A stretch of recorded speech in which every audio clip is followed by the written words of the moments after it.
क्या कुछ आप देखते हैं प्रोफेसर अखिल स्वामी जी? देखिए राजीव जी, वास्तविकता में जो मैंने अभी तक सीखा है, लोकतंत्र की जो सबसे बड़ी खूबसूरती होती है वो ये होती है कि जो छोटे छोटे स्पंदन हैं, छोटे छोटी आकांक्षाओं को बाहर निकलने का मौका मिलता है।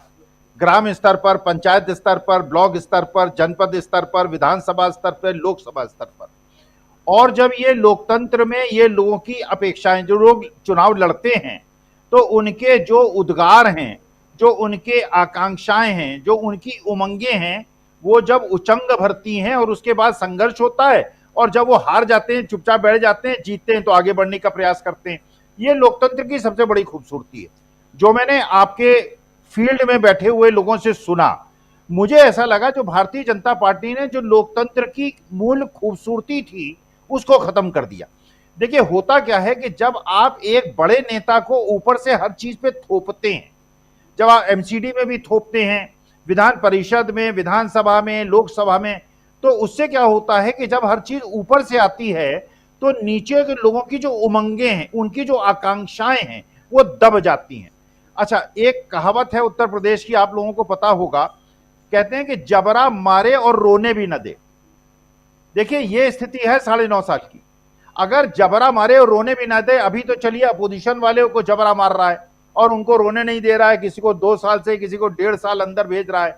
यही स्थिति सत्ता पक्ष की भी है, क्योंकि सत्ता पक्ष के नेताएं जिनकी अपनी आकांक्षाएं हैं, जिन्होंने बहुत साल मेहनत की है, जैसे आपके फील्ड रिप्रेजेंटेटिव ने कहा, तो बेसिकली जिनकी आकांक्षाएं थी, अगर ऊपर से उसमें ढक्कन लगा दिया गया, अगर प्रेशर कुकर से गैस निकलने का प्रयास कर रही थी और आपने उसकी सीटी को दबा दिया, या ज्वालामुखी फटने को तैयार था, आपने उसको दबा दिया, तो इस प्रकार की घटनाएं घटती हैं। तो जिसको हम कहते हैं कि मतभेद है, डिस्कशन हुआ, अपने मंतव्य लोगों ने स्थापित किए, लेकिन जब ये बहुकेंद्रीय राजनीति होती है तो जो एक लोकतंत्र का स्फुटीकरण होता है वो होता है।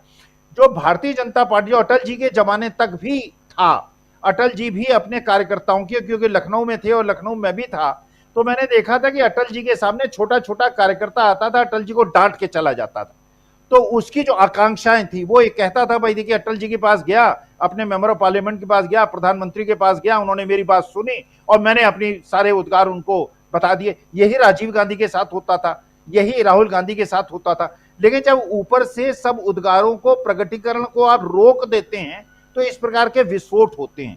इसी प्रकार से जैसे आप देखते हैं, तो ये लोकतंत्र के लिए जो एक नींव इन लोगों ने बोई है, आज उसका फल भुगत रहे हैं। और जो लोग कह रहे हैं कि जब केंद्रीय नेतृत्व बैठेगा हम बैठ के करेंगे, अरे जिसका राजनीतिक जीवन खत्म हो गया राजीव जी, वो चुप कैसे बैठेगा? क्योंकि उसका तो भविष्य खत्म हो गया। 15 साल से जीत रहा था, 3 इलेक्शन जीता था, मेहनत कर रहा था, टिकट नहीं मिलेगा तो वो अंदर घात करेगा, भीतर घात करेगा। तो मुझे ऐसा लगता है जो स्थिति कांग्रेस ने बेहतर रूप से संभाली, भारतीय जनता पार्टी नहीं संभाल पाई, इसलिए चुनाव में इसका जो प्रतिगामी असर होगा। और मध्य प्रदेश, राजस्थान की हम बात कर रहे हैं, यहां से आपको क्या कुछ लगता है? देखिए राजीव जी, सबकी बात सुनकर मैं जो कहने जा रहा हूं उस पर आश्चर्य होगा सबको। मुझे लगता है कि जो डिफरेंशिएटर है आज की तारीख में 5 विधानसभा के चुनाव में, वो डिफरेंशिएटर है मिजोरम और तेलंगाना। देखिए ये शुरू से सबका एक अंदाजा था कि छत्तीसगढ़ में कांग्रेस आगे है, मध्य प्रदेश में कांग्रेस आगे है, राजस्थान के अंदर टक्कर जो है बिल्कुल कांटे की है।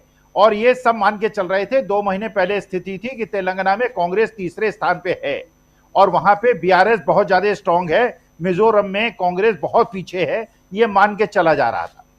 अभी जो वहां से फीलर्स मिल रहे हैं और राहुल गांधी की जो वहां मीटिंग्स हो रही हैं और जनता का जो ये उद्गार वहां प्रकट हो रहे हैं, उससे जैसे आपके तेलंगाना के जो सीनियर जर्नलिस्ट ने बताया, और जो राहुल गांधी को रिसेप्शन जिस प्रकार से मिला है, आपको याद होगा थोड़े दिन पहले बाईपोल हुआ था, कांग्रेस की बड़ी बुरी हालत हुई थी।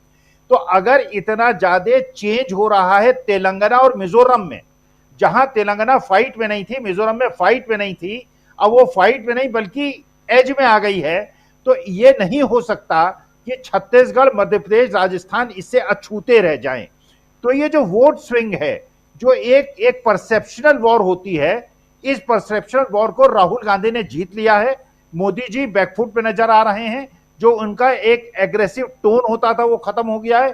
कांग्रेस के साथ एडवांटेज ये है, खड़गे साहब, प्रियंका और राहुल ये 3 फ्रंट से युद्ध छेड़े हुए हैं और बीजेपी जो है वो केवल अमित शाह और मोदी जी पे केंद्रित हो गई है। तो मुझे लगता है ये 5 विधानसभा चुनाव में जो तेलंगाना फीलर दे रहा है, और जिस प्रकार आपके सीनियर जर्नलिस्ट ने बताया कि अगर 80-20 हो जाता है तो ये चीज ऑब्वियसली ऐसा है, जिस प्रकार से ओबीसी का प्रचार प्रसार और कांग्रेस अपना एक स्टैंड लेके चल रही है, और जिस प्रकार से महंगाई और बेरोजगारी के बारे में लोगों की राय, आम राय बन रही है, जो फील्ड रिस्पॉन्स से हम देख रहे हैं, जिस प्रकार का विद्रोह हो रहा है, तो मुझे ऐसा लगता है कि स्थिति जो एक चेंज कर दिया है, टर्निंग पॉइंट, वो मिजोरम और तेलंगाना ने कर दिया है, और जिसका फायदा राजस्थान मिलेगा। मध्य प्रदेश और छत्तीसगढ़ तो पहले से ही मान रहे थे कि कांग्रेस जीत गई।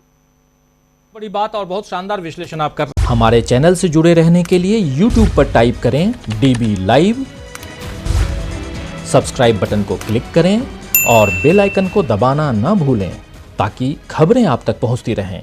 देखते रहिए DB लाइव, क्योंकि यहां हैं खबरें लगातार।